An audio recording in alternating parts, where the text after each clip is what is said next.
طور سے ہمارے ملک عزیز کے اندر مسلمانوں کے کیا حالات ہیں یہ کسی بھی صاحب بصیرت سے مخفی نہیں ہے۔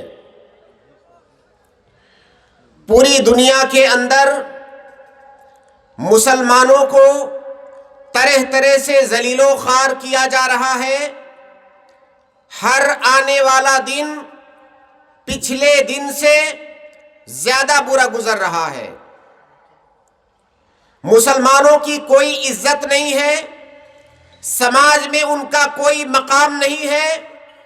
ایسے لگ رہا ہے جیسے اس دنیا کے اندر مسلمانوں کی حیثیت ثانوی حیثیت ہے، جبکہ اگر ہم تاریخ پر نظر دوڑائیں تو ایک زمانہ ایسا بھی تھا جب ہم مسلمانوں نے اس دنیا کے اوپر حکومت کیا، دنیا کی قیادت کی، علم کے اندر، سیاست کے اندر، معیشت کے اندر، ٹیکنالوجی کے اندر، تمام میدانوں میں مسلمانوں نے دنیا کی قیادت کی۔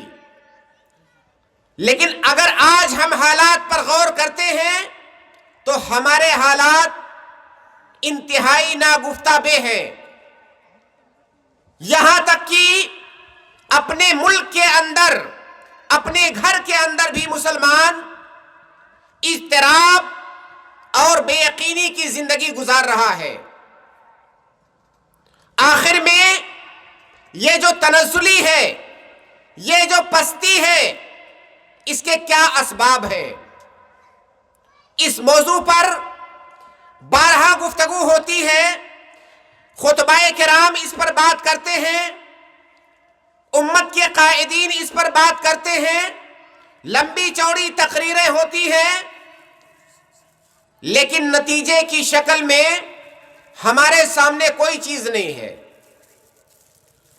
سامعین کرام، بہت سارے لوگوں کی مختلف آرا ہوتی ہے اس بارے میں، اس موضوع کے سلسلے میں۔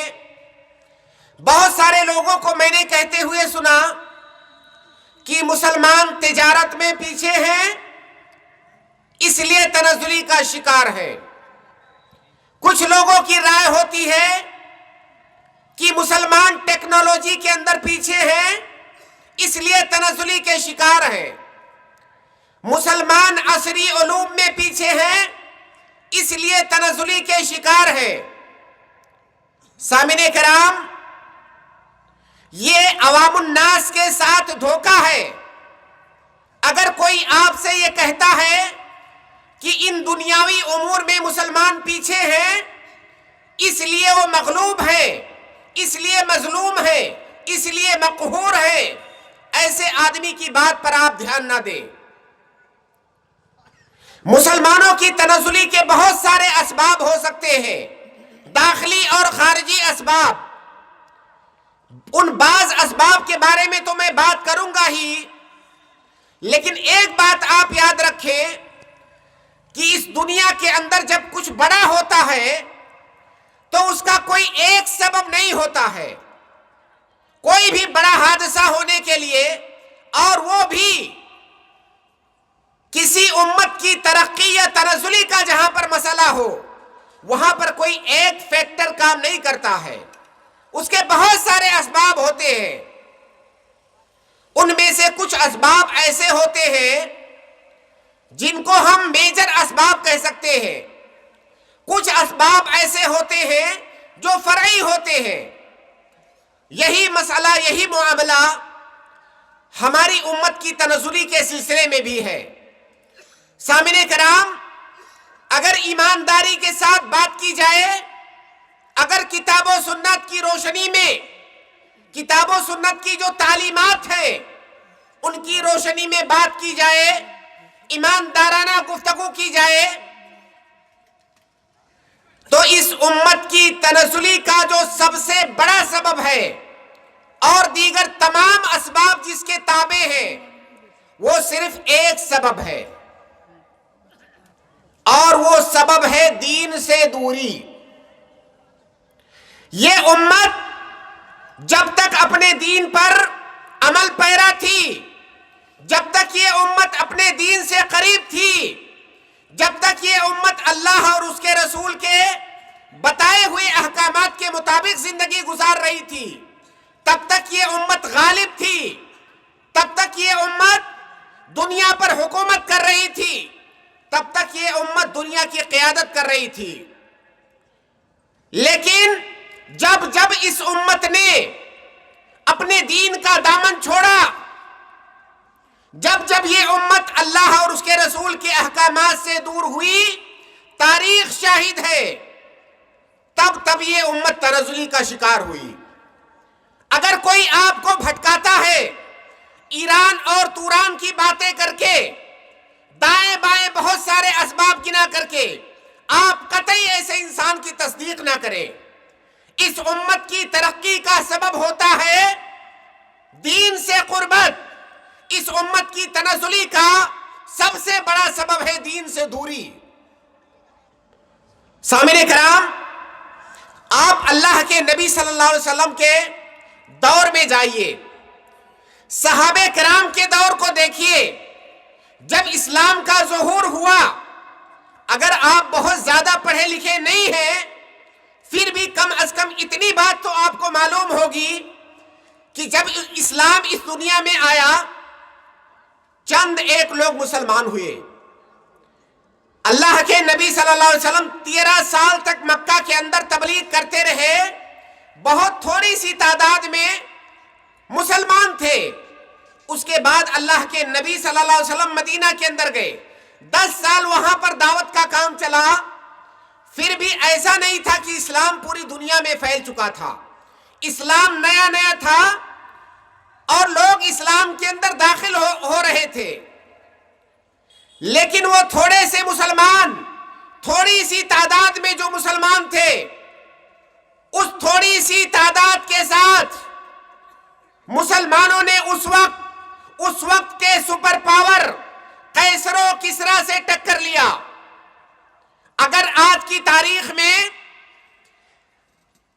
کوئی چھوٹا سا ملک، کمزور سا ملک، جس کی اپنی کوئی ریاست بھی نہ ہو، اگر اس کے بارے میں کہا جائے کہ آج کے سپر پاور امریکہ یا چائنا یا رسیا کے ساتھ وہ ٹکر لے اور اسے دھول چٹا دے، کوئی یقین نہیں کرے گا، ہر آدمی آپ کا مذاق کرے گا۔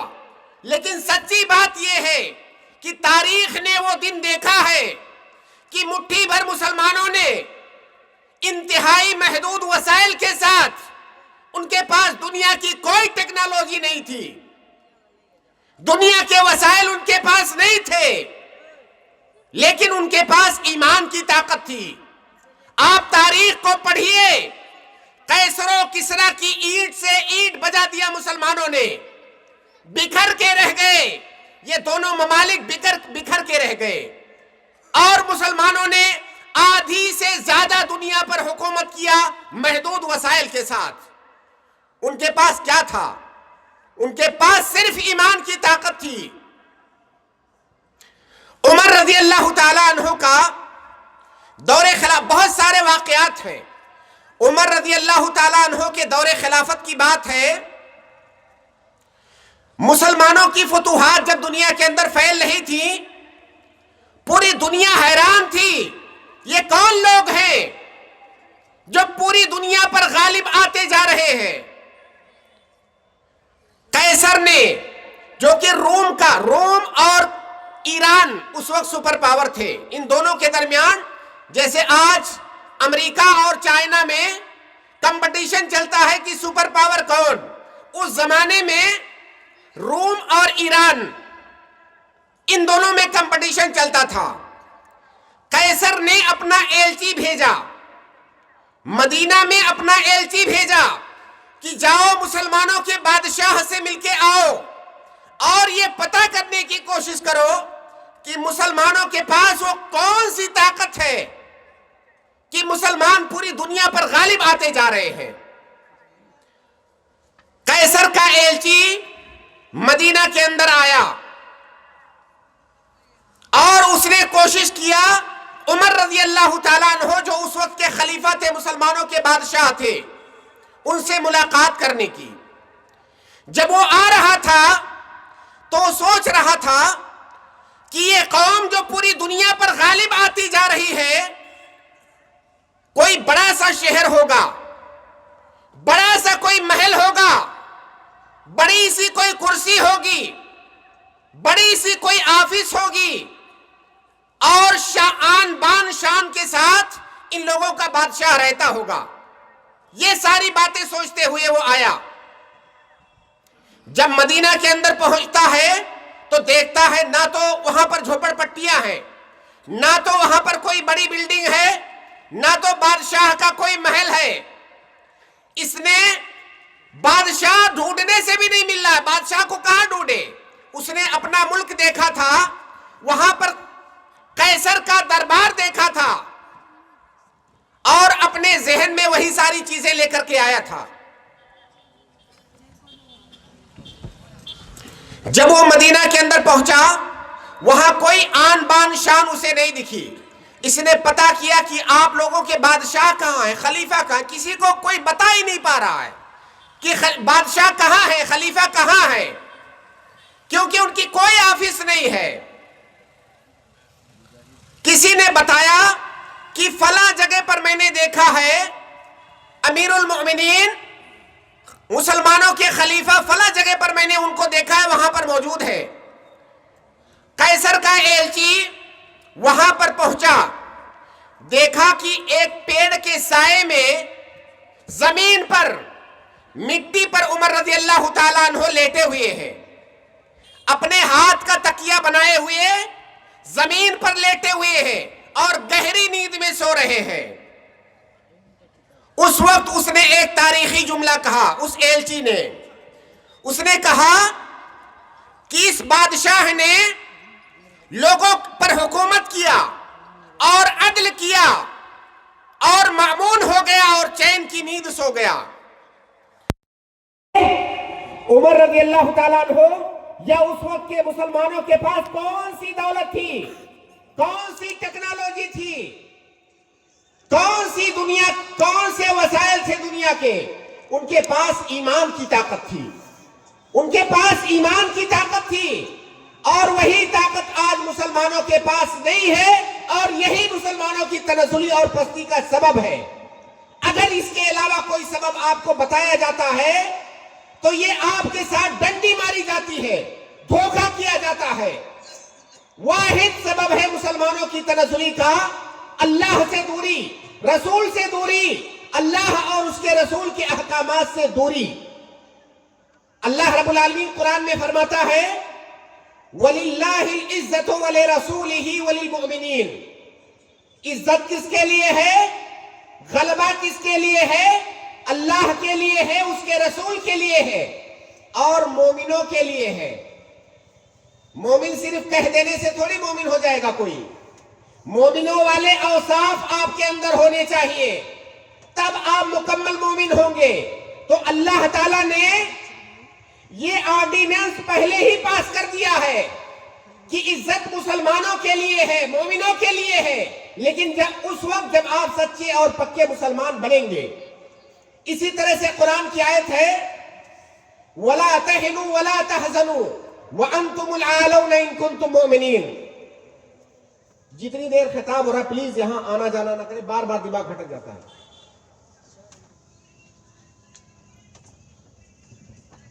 وَلَا تَهِنُوا وَلَا تَحْزَنُوا وَأَنْتُمُ، میں صرف آپ کو یہ بتانے کی کوشش کر رہا ہوں کہ آپ اس نقطے کو سمجھیں کہ ہماری تمام پریشانیوں کا، ہماری تمام پستیوں کا، ہماری تمام تنزلیوں کا سبب کیا ہے۔ وَلَا تَهِنُوا وَلَا تَحْزَنُوا وَأَنْتُمُ الْعَالَوْنَ إِن كُنتُم مُؤْمِنِينَ۔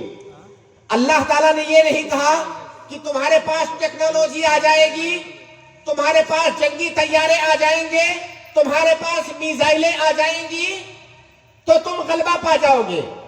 اللہ تعالیٰ نے کہا وَلَا تَهِنُوا وَلَا تَحْزَنُوا، غمگین مت ہو، کمزور مت پڑو، تم ہی غالب رہو گے، لیکن اس کی ایک شرط ہے، اگر تم مومن رہو گے تو تم ہی غالب رہو گے۔ اگر تمہارے پاس ایمان ہوگا تو یہ جو دنیا کے وسائل ہیں اللہ رب العالمین کا وعدہ ہے کہ ان تمام وسائل کو اللہ رب العالمین تمہارے لیے مسخر کر دے گا اور تم دنیا کے اندر غالب رہو گے. تو اللہ رب العالمین بتا رہا ہے کہ اگر دنیا میں غلبہ پانا ہے، عزت پانی ہے، تو تم مومن بنو. اگر تم مومن بنو گے تو ہمارا وعدہ ہے کہ ہم غلبہ تم کو دیں گے. اگر ہمیں غلبہ نہیں مل رہا ہے، اگر ہمیں ذلت مل رہی ہے، اگر ہمیں رسوائی مل رہی ہے، اور اگر ہمارے ساتھ دلتوں اور پچھڑوں جیسا سلوک کیا جاتا ہے، تو اس کا صرف اور صرف ایک سبب ہے کہ ہم ایمان کی دولت سے محروم ہو گئے ہیں. اللہ رب العالمین فرماتا ہے یا ایھا الذین آمنوا ان تنصروا اللہ ینصرکم. اگر اللہ کی مدد کرو گے تو اللہ تمہاری مدد کرے گا. اللہ کی مدد کرو گے کیا مطلب؟ کیا اللہ ہمارا محتاج ہے؟ اللہ کی مدد کرنے کا مطلب یہ ہے کہ اللہ تعالیٰ نے جو دین دیا ہے، جو احکامات دیے ہیں، اگر ان پر عمل کرو گے تو اللہ تعالیٰ تمہاری مدد کرے گا. آج ہم تمام لوگ چلاتے ہیں، چیختے ہیں، فلسطین میں یہ ہو رہا ہے، شام میں یہ ہو رہا ہے، اللہ کی مدد نہیں آ رہی ہے. بھائی کیوں نہیں آئے گی مدد اللہ کی؟ اللہ نے تو وعدہ کیا ہوا ہے کہ مدد آئے گی، لیکن مدد اس وقت آئے گی جب آپ اللہ کی مدد کرو گے. اگر مدد نہیں آ رہی ہے اس کا مطلب آپ اللہ کی مدد نہیں کر رہے ہو. اسی طرح سے اللہ تعالیٰ فرماتا ہے وعد اللہ الذین آمنوا منکم. تم میں سے جو لوگ ایمان لائے، اللہ ان سے وعدہ کیا، اللہ نے ان سے وعدہ کیا ہوا ہے. اللہ تعالیٰ کبھی جھوٹا وعدہ نہیں کرتا ہے. نعوذ باللہ اگر ہمارے دل کے اندر یہ آ جائے کہ اللہ کا وعدہ جھوٹا ہو سکتا ہے تو ہم مسلمان ہی نہیں بچیں گے، ہم کافر ہو جائیں گے. اللہ نے مومنوں سے وعدہ کیا ہے. کیا وعدہ کیا ہے؟ وعد اللہ الذین آمنوا منکم وعملوا الصالحات.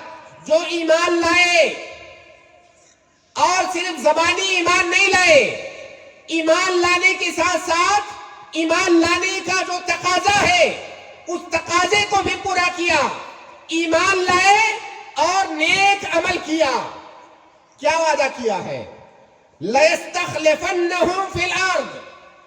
اللہ تعالیٰ زمین میں انہیں خلافت دے گا، اللہ تعالیٰ زمین میں انہیں حکومت دے گا، اللہ تعالیٰ اس دھرتی پر انہیں غالب کرے گا. یہ اللہ کا وعدہ ہے. آپ بتائیے کیا اللہ کا وعدہ جھوٹا ہو سکتا ہے؟ اگر ہم ایمان لائیں، عمل صالح کریں، اللہ کی رسی کو مضبوطی سے تھام لیں، یہ ممکن ہی نہیں ہے کہ ہم زمین میں ذلیل و خوار ہوں. اللہ نے وعدہ کیا ہے کہ ایسی صورت میں ہم تمہیں زمین کے اندر غلبہ دیں گے. سامعین کرام، عمر رضی اللہ تعالیٰ عنہ کا ایک واقعہ ہے. شاید اس سے پہلے بھی آپ نے وہ واقعہ سنا ہو. جب ملک شام فتح ہوا، ابھی موجودہ زمانے میں جو سیریا ہے، لبنان ہے، اردن ہے، فلسطین ہے، ساتھ میں اسرائیل کو تو ہم مانتے ہی نہیں ہیں. یہ جو چاروں ممالک ہیں، یہ جو ایریا ہے، اس کو ملک شام کہا جاتا تھا. جب یہ فتح ہوا عمر رضی اللہ تعالیٰ عنہ کے زمانے میں، عمر رضی اللہ تعالیٰ عنہ کا تخت اور سلطنت یا دارالحکومت یہ مدینہ کے اندر تھا. عمر رضی اللہ تعالیٰ عنہ اپنے مصاحبین کے ساتھ ملک شام کی طرف روانہ ہوئے کہ ملک شام فتح ہو گیا ہے. جب ملک شام کے قریب پہنچے، ان کے ساتھ میں ابو عبیدہ ابن الجراح مشہور صحابی ان کے ساتھ میں تھے. جب ملک شام سے قریب پہنچے، راستے میں ایک جگہ پر کیچڑ تھا. عمر رضی اللہ تعالیٰ عنہ نے اپنا موزہ، جو بھی جوتا موزہ پہنا تھا، اسے نکالا اور کندھے پر رکھا، اپنی اونٹنی کی نکیل پکڑی،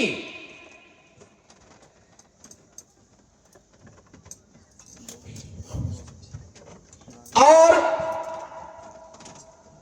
بادشاہ وقت ہے، تقریباً 1/3 دنیا پر حکومت ہے، بڑی سی فوج ہے، ہر طرح کی طاقت موجود ہے، اگر چاہیں تو لاکھوں کی فوج ان کے ارد گرد چلے گی۔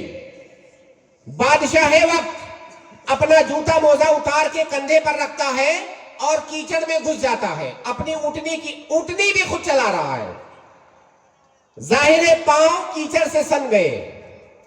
ابو عبیدہ بن الجراح نے کہا کہ ملک شام ایک دم سامنے ہے، اب ہم داخل ہونے والے ہیں شہر میں، آپ بادشاہ وقت ہیں، وہاں کے لوگ آپ کا انتظار کر رہے ہیں، جب آپ کو دیکھیں گے تو کیا سمجھیں گے؟ یہ مسلمانوں کا بادشاہ ہے جس کا پاؤں کیچڑ سے لت پت ہے، اونٹنی کی نکیل خود پکڑا ہوا ہے، نہ تو کوئی شان ہے نہ تو کوئی شوکت ہے، اس سے ہمارا امپیکٹ، اس سے ہمارا اثر اچھا نہیں پڑے گا۔ عمر رضی اللہ تعالیٰ عنہ نے کہا کہ ابو عبیدہ اگر کوئی اور یہ بات کہتا تو مجھے زیادہ حیرانگی نہیں ہوتی، کیا تم یہ بات کہہ رہے ہو؟ اس وقت عمر رضی اللہ تعالیٰ عنہ نے اپنا تاریخی جملہ کہا تھا، اس جملہ کو ہر مسلمان کو یاد رکھنا چاہیے۔ وہ جملہ کیا تھا؟ مسلمانوں اس جملے کو سنیے اور آپ میں سے ہر انسان اس جملے کو یاد رکھے۔ انہوں نے کہا نحن قوم اعزنا اللہ بالاسلام فمہما ابتغینا العزت بغیرہ اذلنا اللہ۔ یہ جو عمر رضی اللہ تعالیٰ عنہ کا جملہ ہے، یہی آج کی تقریر کا خلاصہ ہے۔ آپ جاننا چاہتے ہیں، آپ مجھ سے جاننا چاہتے ہیں کہ امت کی تنزلی کا سبب کیا ہے؟ اسی جملے کے اندر عمر رضی اللہ تعالیٰ عنہ نے بتا دیا کہ امت ترقی پر کیسے جاتی ہے اور امت تنزلی پر کیسے جاتی ہے۔ انہوں نے کہا کہ اے ابو عبیدہ، ہم ایسے لوگ ہیں جنہیں اللہ رب العالمین نے اسلام کے ذریعہ سے عزت عطا فرمائی، اسلام کے ذریعہ سے غلبہ عطا فرمایا۔ ہم ایسے لوگ ہیں جو قیصر و کسریٰ کے دربار میں جب ہم جاتے تھے، اگر ہمیں انٹری مل جاتی تھی قیصر و کسریٰ کے دربار میں، تو ہم مکہ واپس آ کر کے فخر کرتے تھے، سینہ پھلاتے تھے کہ ہم قیصر و کسریٰ کے دربار میں ہو کر کے آئے ہیں، ہماری کوئی حیثیت نہیں تھی، ہم بکریاں چلاتے تھے، ہم بدو کہلاتے تھے، دنیا کے اندر سب سے پچھڑے ہوئے لوگ ہم مانے جاتے تھے۔ لیکن اللہ رب العالمین نے یہ ہمیں جو عزت عطا فرمایا ہے کہ آج ہم ملک شام کو فتح کر کے اس کے اندر داخل ہو رہے ہیں، یہ عزت کہاں سے ملی ہے؟ نحن قوم اعزنا اللہ بالاسلام، اللہ تعالیٰ نے اسلام کے ذریعہ سے ہمیں عزت عطا فرمائی ہے۔ فَمَهْمَا ابْتَغَيْنَا الْعِزَّةَ بِغَيْرِهِ أَذَلَّنَا اللَّهُ۔ اگر ہم اسلام کے علاوہ کسی اور چیز میں عزت تلاش کرنے کی کوشش کریں گے تو اللہ تعالیٰ ہم کو دوبارہ ذلیل کر دے گا۔ عزت اس جوتے موزے میں نہیں ہے، عزت سواری میں نہیں ہے، عزت شان و شوکت میں نہیں ہے، یہ عزت ہمیں اس لیے ملی ہے کہ ہمارے پاس اسلام ہے۔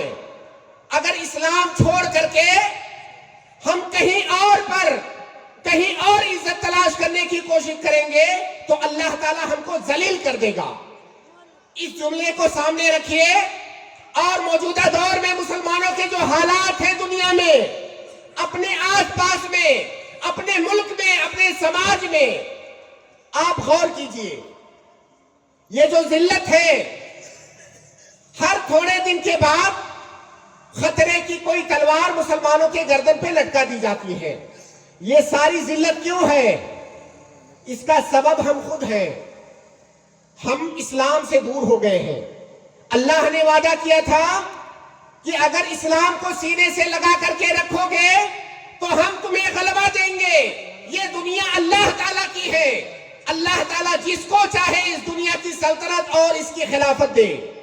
اللہ تعالیٰ نے ہم سے وہ چیز چھین لیا کیونکہ ہم نے اللہ تعالیٰ کے فرمان کو بھلا دیا۔ سامعین کرام، تو پہلا اور سب سے بنیادی سبب ہے دین اسلام سے دوری، اور دین اسلام سے دوری کسی ایک مسئلے میں نہیں ہے.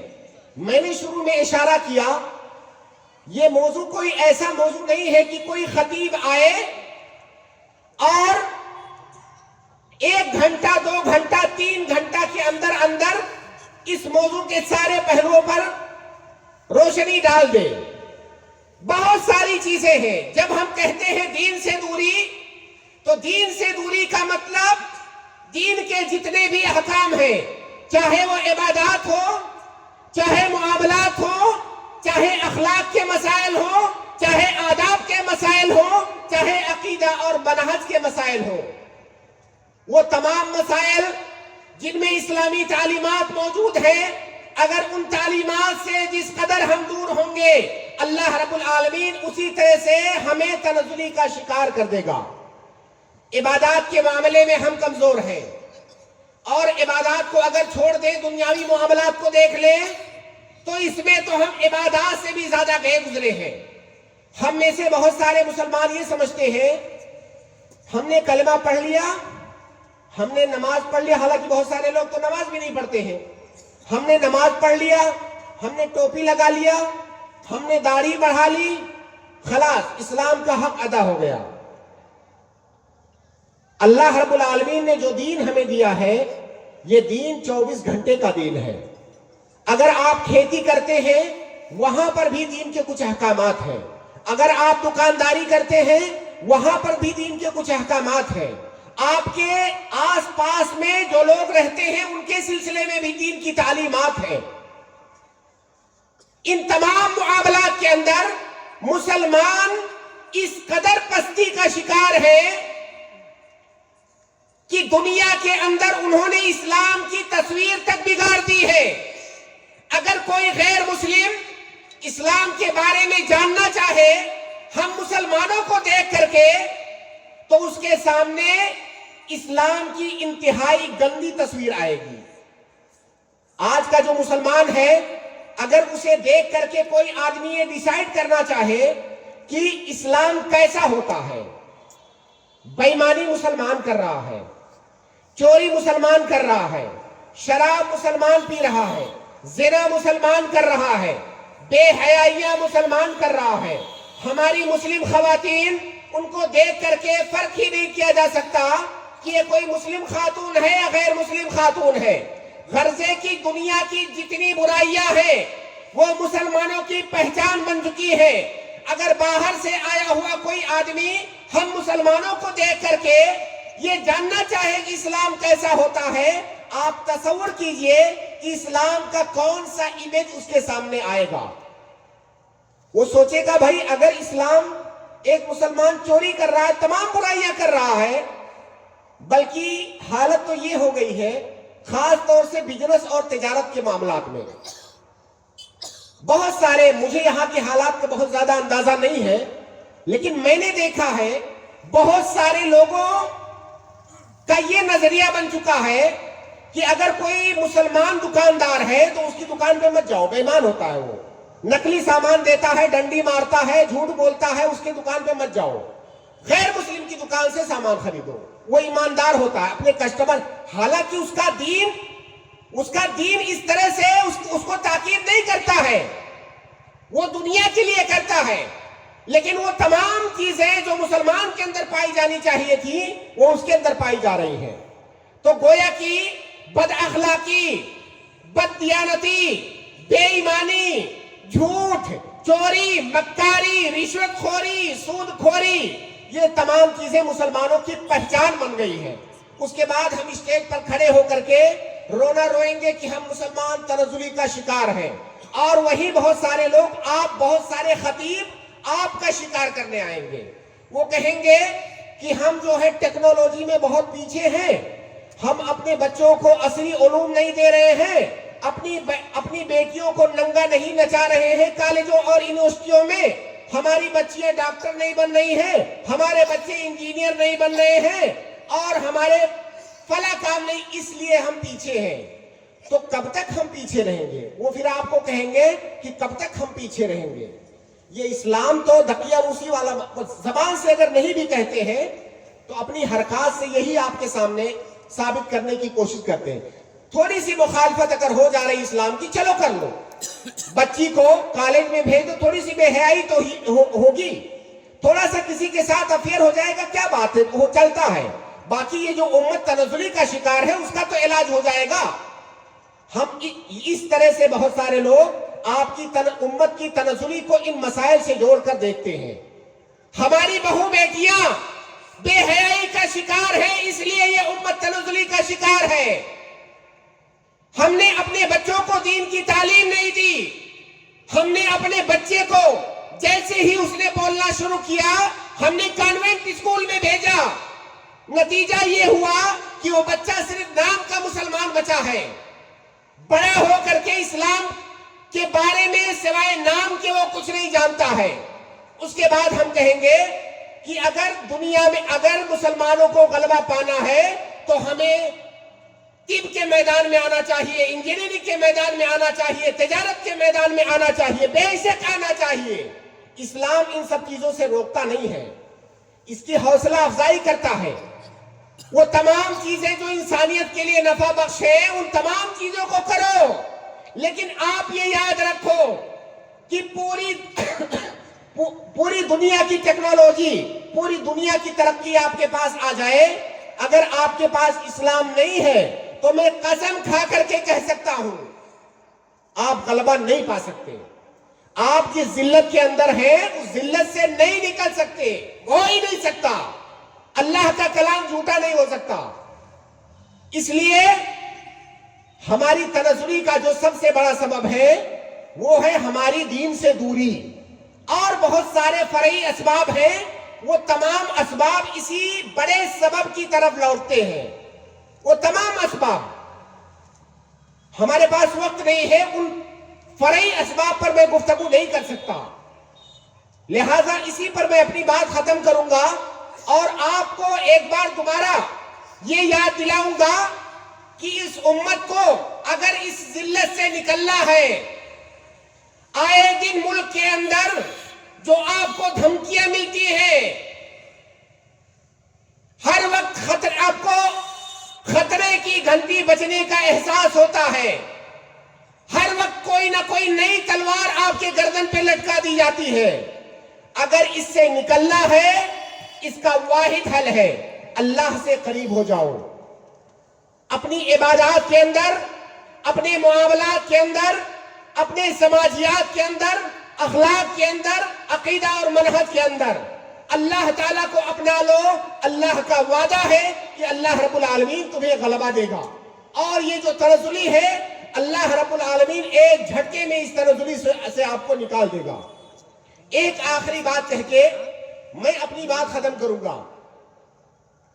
وہ آخری بات یہ ہے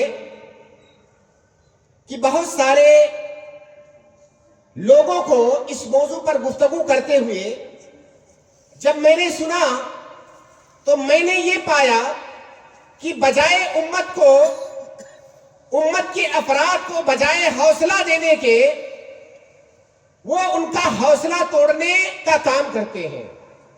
جو اصلی سبب ہے وہ سبب بتانے کے بجائے انہیں دائیں بائیں اور لیفٹ رائٹ کراتے ہیں. سامعین کرام، ہمیں حوصلہ ہارنے کی ضرورت نہیں ہے. اگر ہمارے اندر کوئی بیماری ہے تو ہمیں اس بیماری کا علاج کرنا چاہیے، ایمانداری کے ساتھ اس بیماری کی تشخیص کرنی چاہیے، اپنا چیک اپ کرانا چاہیے، اس کے بعد اس کا علاج کرنا چاہیے. میں نے بیماری بتا دیا، اس کا علاج بھی بتا دیا، لیکن حوصلہ ہارنے کی ضرورت نہیں ہے. آپ یہ یاد رکھیں 1400 سال کی تاریخ میں اس سے بھی برے حالات آئے ہیں. جن لوگوں کو اسلامی تاریخ کا علم ہے انہیں یہ بات پتہ ہوگی. ابھی جو حالات ہیں 1400 سالہ تاریخ میں کئی بار اس سے بھی برے حالات آئے ہیں. اور اللہ کے فضل و کرم سے مسلمانوں نے واپسی کی ہے، مسلمان اپنے رب کی طرف لوٹے ہیں. اللہ تعالیٰ نے دوبارہ انہیں عزت دی ہے، اللہ تعالیٰ نے دوبارہ انہیں اس قعر مذلت سے نکال کر کے ترقی عطا فرمائی ہے. آپ تاتاریوں کا زمانہ یاد کریں، سقوط بغداد، مسلمانوں کی ترقی کا وہ زمانہ تھا بغداد اور اندلس کا زمانہ کہ ایسا لگتا تھا کہ روئے زمین پر کوئی جگہ ایسی نہیں بچے گی جہاں پر مسلمان حکمرانی نہ کریں. بہت کم حصے بچے ہوئے تھے. اس دور میں اچانک جب مسلمان اپنے دین سے دور ہوئے، مسلمان آپس میں اختلافات اور نزاعات کے شکار ہوئے، بہت سارے ایسے اسباب جو تنزلی کے اسباب ہوتے ہیں، جب وہ اسباب ان کے اندر پیدا ہوئے، ایسی حالت ہوئی مسلمانوں کی بغداد کے اندر. تاتاریوں نے، مورخین نے لکھا ہے، اس زمانے کے مورخین نے، کہ ایسے لگتا تھا کہ اب مسلمان ختم، اب دنیا کے اندر مسلمان نہیں بچیں گے، اب دنیا میں اسلام نہیں بچے گا. اسی طرح سے اندلس میں 800 سال مسلمانوں نے حکومت کیا ہے، سب سے شاندار حکومت. اور جب ان کا خاتمہ ہوا تو ایسے ہوا کہ کچھ بچا ہی نہیں. اس کے علاوہ اور کئی سارے ادوار آئے ہیں، لیکن اللہ رب العالمین نے مسلمانوں کو ان تمام حالات سے ابھارا. اس لیے ہمیں اللہ تعالیٰ کی رحمت سے مایوس نہیں ہونا چاہیے، اور ہمارے علماء کو، ہمارے قائدین کو بھی چاہیے کہ آپ عوام الناس کو ان کی بیماری بتائیں، ان کا علاج بتائیں، لیکن انہیں مایوسی کا شکار مت کریں. آپ، اللہ رب العالمین ہر چیز پر قادر ہے. اگر ہم اللہ تعالیٰ کی طرف رجوع کریں گے تو کوئی بعید نہیں ہے، بلکہ ہمیں اس بات کا یقین ہے کہ اللہ رب العالمین یہ حالات دور کرے گا. ہم نے اس سے بھی برے حالات دیکھے ہیں، اور ان حالات سے یہ امت نکلی ہے. اس لیے کوئی امت بحیثیت امت جب وہ نفسیاتی ہزیمت کا شکار ہو جاتی ہے، جب وہ اندر سے ہار جاتی ہے، پھر وہ امت کبھی جیت نہیں سکتی. اس لیے ہمیں اندر سے ہارنے کی ضرورت نہیں ہے. اس سوشل میڈیا کے زمانے میں باقاعدہ یہ جو ابھی جنگ ہے پوری دنیا کے اندر، یہ نفسیاتی جنگ ہے. کہیں پر ایک کوئی چھوٹا سا واقعہ ہوا، پوری دنیا کے اندر سیکنڈوں میں اس کو پھیلا دیا جاتا ہے. ہر مسلمان بچہ اس کو دیکھتا ہے، اس کو لگتا ہے اب خلاص پوری دنیا میں یہی ہو رہا ہے. یہ باقاعدہ طور سے ایک حربہ ہے مسلمانوں کو نفسیاتی طور سے مغلوب کرنے کا. اور جو آدمی اندر سے ٹوٹ جائے وہ آدمی کھڑا نہیں ہو سکتا. اس لیے ہمیں مغلوب ہونے کی ضرورت نہیں ہے. ہمیں اپنا بیماری جاننے اور اس کا علاج کرنے کی ضرورت ہے. ہمیں اپنے دین کی طرف، اللہ اور اس کے رسول کی طرف لوٹنے کی ضرورت ہے، مگر نفسیاتی طور سے ہمیں ہزیمت کا شکار نہیں ہونا چاہیے. ہمیں اللہ رب العالمین پر توکل رکھنا چاہیے، دعا کرنی چاہیے، اپنی اصلاح کرنی چاہیے. اپنے لیے بھی دعا کریں، تمام دنیا کے تمام مسلمانوں کے لیے بھی دعا کریں. اللہ رب العالمین ہر چیز پر قادر ہے، اور ہمیں اس بات کا یقین ہے کہ غلبہ مسلمان اور اسلام کا ہی ہوگا. الاسلام یعلو ولا یعلی علیہ، یہ فیصلہ ہے ہماری شریعت کا، اللہ اور اس کے رسول کا. الاسلام یعلو ولا یعلی علیہ، اسلام کو غلبہ مل کے رہے گا، اسلام مغلوب نہیں ہوگا. وقتی طور پر مسلمان اپنی بدعمالیوں کی وجہ سے ان حالات کی شکار ہو سکتے ہیں، لیکن جیسے ہی وہ اپنے حالات سدھاریں گے اسلام کو غلبہ عطا ہوگا، مسلمانوں کو غلبہ عطا ہوگا. اللہ رب العالمین سے دعا ہے، اللہ رب العالمین تو ہمارے حالات کو بہتر بنا دے. ہم تمام مسلمانوں کی، پوری دنیا کے مسلمانوں کی اللہ رب العالمین تو حفاظت فرما، ان کی مدد فرما. جو مسلمان پریشان حال ہیں اللہ رب العالمین ان کی پریشانیوں کو دور کر دے. ہم مسلمانوں کو اللہ رب العالمین اپنے دین کی طرف رجوع کرنے کی توفیق عطا فرما. وآخر دعوانا الحمدللہ رب العالمین. السلام علیکم.